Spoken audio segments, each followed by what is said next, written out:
your man, Louis T. Welcome to the 2019 NFL Draft Prospects 101 series, your guide to some of the biggest and hottest names of the 2019 NFL Draft. We're now talking running backs, and this is an intriguing position to say the least. I remember when I first started out this process, I talked about this on the podcast initially, that the running back position had no juice this year. I was not impressed, and this was going to be a lackluster group of running backs. I ate crow probably about a week or two later, and I talked about it on the podcast. And if you haven't checked out the podcast already, what are you waiting on? Louis T Network podcast, available on Stitcher, Google Music Play, iTunes, TuneIn, and of course the website louistnetwork.net. In any event, I talked about the running backs and how I was more than impressed. I was blown away by the talent at this position this year. Now, I've talked about this as well on the podcast. It's a lack of top-end speed with this group. That's the one thing that's stopping this group from being a bunch of first-round caliber backs. Easily could have been 4 first-round backs in this draft if guys could run fast, all right? Seriously speaking, Josh Jacobs, talented back. Devin Singletary, talented back. David Montgomery, talented back. There are talented runners in this draft class. They're just not fast. And the one guy that you thought was fast may not be as fast as we thought. And that's the guy we're talking about today in Alabama running back Josh Jacobs. Now, Joshua Jacobs is a guy that is so unique. There isn't a ton of tape on this guy. Why? 317 career touches at Alabama. That is it. A guy like Devin Singletary out at Florida Atlantic, that's one season of just rushing touches, not to mention the receiving touches that he has.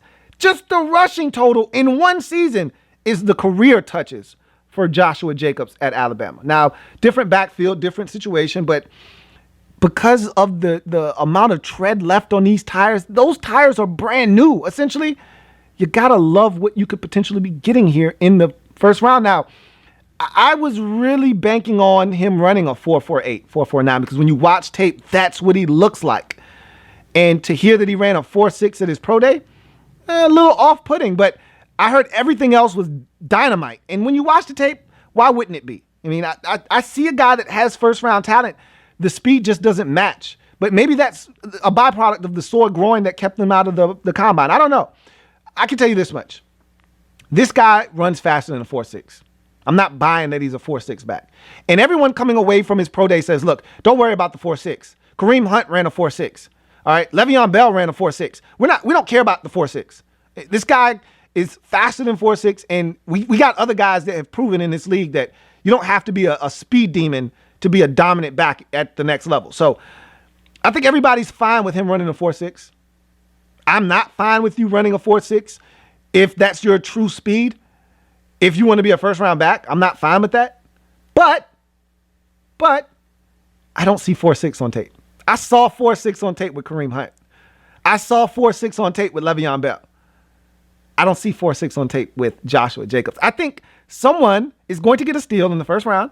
I think that someone is going to be the Philadelphia Eagles, because I think he's going to drop, because some teams are going to be, I think, a little bit perturbed and somewhat unmoved by the 4.6. And I think they look at the other backs in this draft and feel like, I can get a back later. I'll be fine. I don't need to spend a first round pick with all the defensive talent, elite defensive talent. I can pass on running back, and the Eagles are going to have a guy fall in their lap in the first round. That's elite. But all the traits are here. And I'm excited to see what Josh Jacobs brings to the table at 5'10", 216, 42 career games at Alabama, 22 total touchdowns. Guy was a kick return guy, catch it out of the backfield, gives you pass pro, and can run in between and outside the tackles. There's so much to like here. Really good agility. Let's get to it right now. All of these games are from 2018. We start with the first game of the season versus Louisville. And this run right here just needs to run behind his pads a little bit better. And I think this is one of the few runs you see him not run behind his pads. Look at this shot. Boom. Sideways. You shouldn't get hit as a running back and go sideways like that. You got to run with lower pad level. Generally, he does. Look at this. Got to make the first guy miss. If you want to be an elite back, that's elusiveness right there. Make that first guy miss, change direction, great vision, great balance, and then a little bit of that speed that we talk about him lacking potentially to get to the outside and take a run that should have been a -3 and turn it into a +2. That's a big boy run. Here, this is a tough, gritty, extra effort run. I call these, and they call this in the league, dirty runs. You got to take this where you put your head down, a gain of 1 or 2, you take it and you make it a gain of 4 or a gain of 3 or a gain of 5, is in this case a gain of 6. All right. That's a dirty run. You like that from him. Here, steps up and initiates contact in pass pro. And one thing you got to love about Josh Jacobs, he's not afraid to stick his nose in there in pass pro situations to give his quarterback the extra time he needs to deliver the football. This next play is good patience and ability to set up this hole. And with running backs, you want to see patience. You see him, patience, and then stick his foot in the ground and then turn it up the field. Set your blocks up, press the contain, and then boom, stick your foot in the ground and go much faster than slow. Here, this is beautiful patience, okay? Beautiful patience and then vision and then explode. And that's what he does here. Gets to the outside, breaks a couple of tackles, and then he's able to get to pay dirt. And that's what you got to love about Josh Jacobs, is his ability to have patience. And the term you always hear, or the phrase you always hear, is patience to and then explode through the hole. And on this particular play, has patience up to the line of scrimmage, then is able to cut it back to the outside, break a couple of tackles, and then get to the end zone with a little bit of speed. Here, I talked about him having the ability to run back kickoffs as well. Here's a little bit of a look at that. His only touchdown of the season as a kick return guy in the first game of the season. And he just hits the seam here. And generally, running backs aren't great kick return guys because they're not afraid of contact. But there you saw a running back not afraid of contact, bouncing off of defenders and then using his speed. Again, they say he's not fast. I can't tell that he's not fast. He was able to get to the end zone there and score a touchdown and help Alabama finish blowing out Louisville in that game. So we go to the next game against Tennessee, and this is making a guy miss. This is MYM right here, and some really good agility. So you make that first guy miss, make the next guy miss with a nice subtle cut. And the thing I love here is he doesn't have to stop to cut. Marshall Faulk once told me when a running back is dynamic, he doesn't have to stop to cut. And you'll see it here. No wasted motion. You see him, a little bit of patience to set up this block. Boom, sets up that block. And even though he didn't get a piece of him, he was able to use that guy as a shield. Then makes that next defender miss with his nice subtle cut. Doesn't have to stop. Doesn't waste any motion. Gets up the field and gets additional yardage. Here, I nitpick with this. You want your guys to pro and go, I call it. Look, they rushed 5. You got 5 to pick up 5. You don't need to be back there. Okay, that's jet protection. You don't need to be back there. Get out of there, get into the route, give your quarterback somewhere to throw the football. Here, he shows some solid hands. All right, catches the football with his hands out in space. It's a nice catch, little extension, first down. That's good stuff right there. All right. And then I talked about him needing to finish runs behind his pads better. This is exactly what I mean right here. It's a much better finish behind his pads. Boom, lowers the pad level there, finishes the run. That's awesome right there by Josh Jacobs. And this one right here, you ask yourself, can he really track the football well in the air? I think the answer is yes. But this was one of those plays where you see it and you say, if you're elite, if you're Alvin Kamara out of the backfield, this has to be a catch. This is a catch and it's a touchdown. Instead, he drops the football there. And so I'm not sure if he's that elite as a pass catcher, but he can catch it out of the backfield nonetheless. And here, this is patience and Preston to contain on the outside. Watch him set up Jonah Williams' block there. Because he was patient, he was able to set up a run that could have easily been a gain of 1 and then cuts off the block and gets 4. So, just little things like that as a back separate you from other guys in this draft. So you go to the next game against Mississippi State. He got a bunch of touches in this game. And this first run here, they love to do this with him out of Wildcat, where he would get the snap, and that's just a physical run, just punishing guys, running behind his pads. Great finish there, run that looked like it could have been, a gain of, say, 3. He turns that into a physical man run and gets about 11 on that play. Watch this first defender. Man, get your ass off me, man. You too damn high. I win. Low man wins in this league, and that's as low as you can go right there, and that's beautiful. Lowering the pad level, boom. I talked about him running behind his pads better, runs that guy over. Get off of me. Next guy, take a little stiff arm there, finishes the run with physicality, gets yards after contact. And this one right here, some good cuts, man. Right here, nice little cut there. That's 1. Nice little cut here, 2. And then you get up the field, and on 2nd and 6, you get 9, and you get the first down. Nice little subtle cuts and picking up extra yardage there. That's nice. Maximizing his blocks. That's what he did on that particular play with those cuts. This next run, This is some good speed right here to get to the outside on a short corner and turn it. Nice little finish here at the end. Boom, man. You want some of this for real? Do you really want some of this? I don't think you do. In short corner, he's faster than 4.6. You're not telling me nothing. Right here, whoops! Oh, look, Chris Berman, whoops! On the cutback, that's nasty. Ugh, that's nasty right there for the touchdown. And that's a first-round safety that he just did that too in Abram. That's nasty right there. Watch this. 2 defenders, not 1, but 2 waiting on him.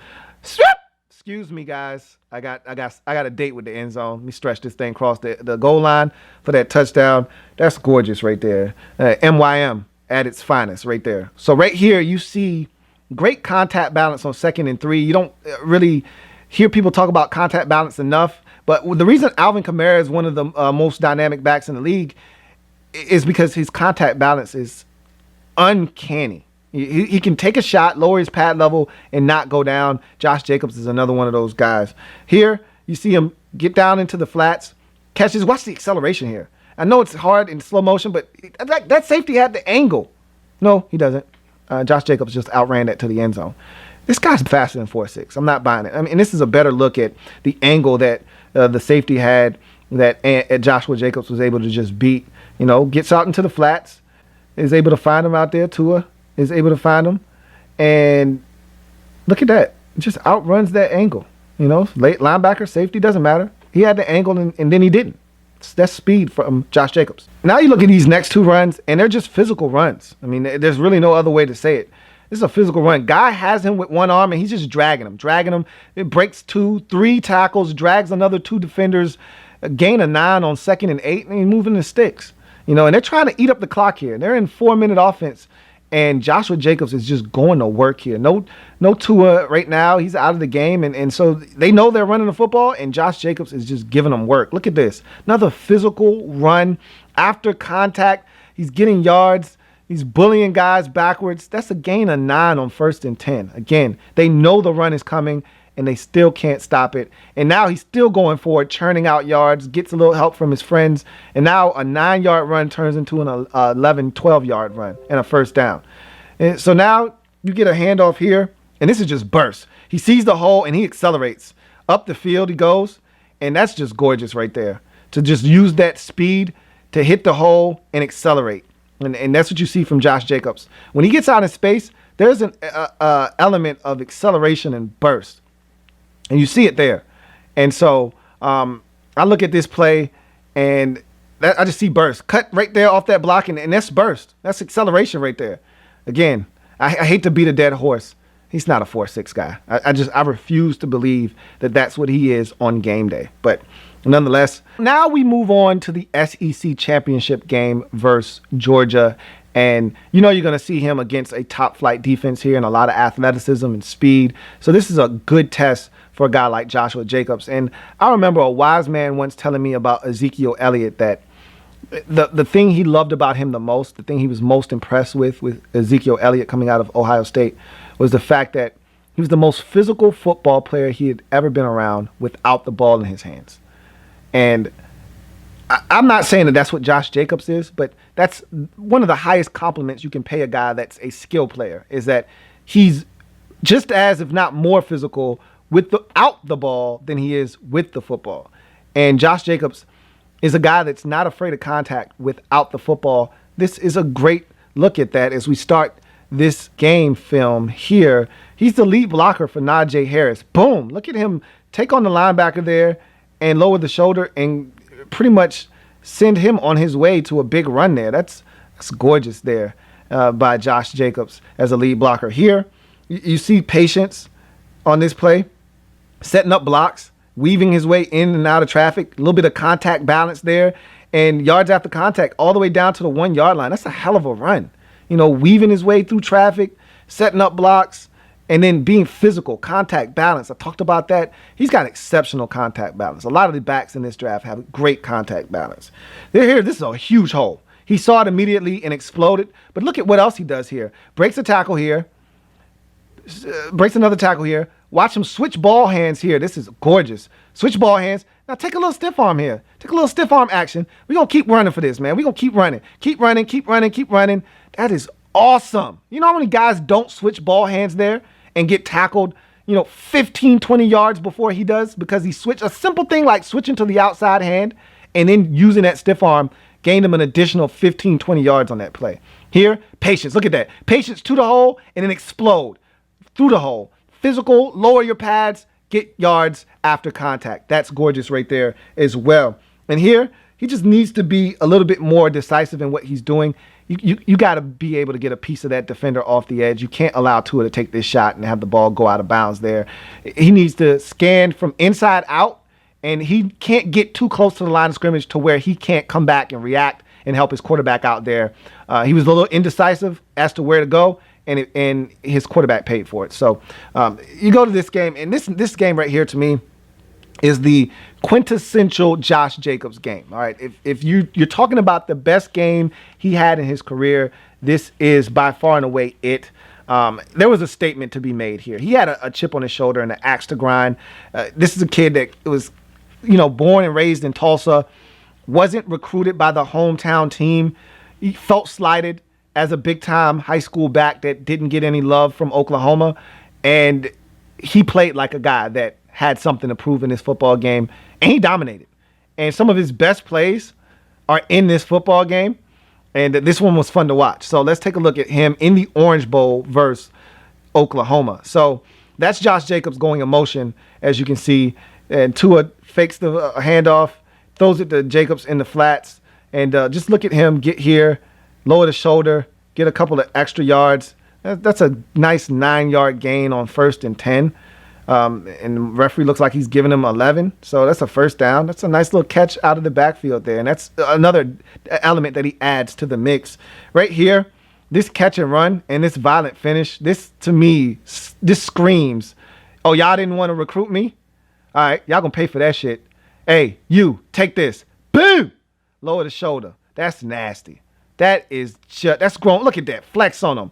Flex on him. Yeah. Y'all ain't want to recruit me. Yeah, that was nasty. Lower the shoulder right there. This is one of my favorite Josh Jacob runs. Look at this. This right here. This shit is ridiculous, boy. Oh, man. You didn't know. Oh, look, man. Hey, number 11. The game done changed. Ask Rod Woodson. The game has changed. They out here snatching ACLs, man.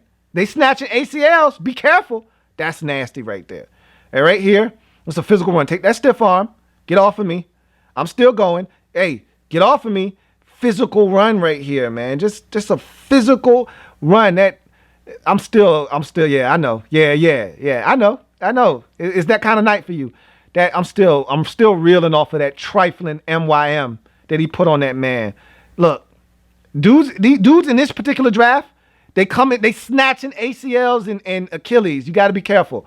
As we move to the next game, against Clemson, you start out with some quality pass pro right here on a bomb that ends up being caught and run in for a touchdown. Josh Jacobs was really responsible for Tua having the time he needed to get this football off. And you take a look at this again. Look at this blitz pickup right down the pipe. Jacobs fakes the handoff, comes up, gets a piece of the blitz and linebacker, and that's all Tua needed to get that off accurately for a touchdown. Now, on this next play, it's much of the same. More pass pro from Josh Jacobs. And this is quality. It's not overly physical, but it's quality pass pro. Do your job. That's a New England Patriot pass pro right there. Do your job. Right here, lead blocker, wham! Look at him, flex on him. Ugh, that's nasty. You see that? Wham block for Najee Harris again. And this was nasty. This was a second down run. I told these young boys they not listening, man. These backs out here, they snatching ACLs, man. They snatching Achilles. Be careful, man. It could be you. No one's safe out here on these streets now. It could be you. Let's take a look at this again, man. And I talked about elite backs making guys miss. You got to be your own blocker sometimes. MYM, make them miss. Yikes. Stuck his foot in the ground. Oh, boy. You're lucky that thing's still intact, man. I done seen guys drop after cuts like that, man. He's still looking for Josh Jacobs. Still looking for him. Just like Kent Bazemore still looking for James Harden right now. Look at him. Oh, man. Damn. Left him going west. I'm going east, bro. Sorry. So, You see the agility and the ability to make people miss out in space. Look at this adjustment on this pass right here. First of all, I love the adjustment up the field. Quarterback needs you make a play. And then Trey Lamar in space trying to cover him. Great back shoulder adjustment to that. Nice catch. I remember I talked about him maybe not being able to track the football earlier. That dispels that notion right there. That's a hell of a play there to track that football and make a play. And then right here, quality blitz pickup. Another situation, this is a 4th down. Tua decides to tuck it and run. He doesn't pick up the 1st down, but hey, look, he did his job there. He picks up the blitz, gives Tua an opportunity to make a decision with the football, and he chose to run, came up short, but Josh Jacobs did his job. So, again, I look at Josh Jacobs, and there's so much here to explore, and there's so much tread left on these tires because of the lack of usage at Alabama that you got to feel good about this guy coming into the league. And there's so much to like here. You get a guy that can kick off return for you. I wouldn't recommend that, but he can do that if you need it in a pinch. You get a guy that can catch it out of the backfield. You get a guy that, as you saw, can be a lead blocker at times, physical without the football. That's a great compliment. That's one of the greatest compliments you can pay a skill guy, is that he's physical without the football in his hands, and Jacobs is that, as we saw during this film study, but also the ability to run in between and outside the tackles. Again, I don't think that 4.6 is legit. I think he's in the 4.5 range, closer to 4.4 and some change than 4.6 to me. But in any event, he's a first-round back. And I'm not one for guys that can't hit the home run. I think he can hit the home run, and that's why I think he is a first-round back. Really like what I see here, and my comp for Josh Jacobs is a guy that was drafted in the 2nd round a couple of years ago. People were talking about Kareem Hunt and all that. He's not Kareem Hunt. Kareem Hunt isn't making guys miss out in space like this. Kareem Hunt rather run you over than make you miss. Joshua Jacobs can run you over and make you miss. And a guy that came out a couple of years ago, I think, has the same kind of ability in Dalvin Cook. And that's the guy that I see him comping as. A guy that can come in, catch it a little bit, as Cook could. He's much better in pass pro than Dalvin Cook was at Florida State. But I think they have similar body types, similar ability to make you miss out in space. And I think he's just as fast as Dalvin Cook. And Cook ran like a 4.48, I believe, at the combine. I think he looks on par with Dalvin Cook in terms of speed. That's just how I feel watching the tape. So that's Josh Jacobs in a nutshell and what he brings to the table. I think this guy's going to end up in Philadelphia, and NFC East teams are going to be worst off because of it. If teams sleep on him in the 1st round, the Eagles won't, and they'll make him their 1st-round selection. And I think he may be there because of the 4.6. We'll see. In any event, I'm your man, Louis T, signing off. Remember, if it's not your man T, it's not the best NFL coverage. It could be. Don't forget to subscribe to the channel for more great content, and check out the podcast, Louis T Network Podcast, available on iTunes, Google Music Play, Stitcher, TuneIn, and of course, the website, louistnetwork.net. I'll see you guys next time. Have a good one. Louis T Network.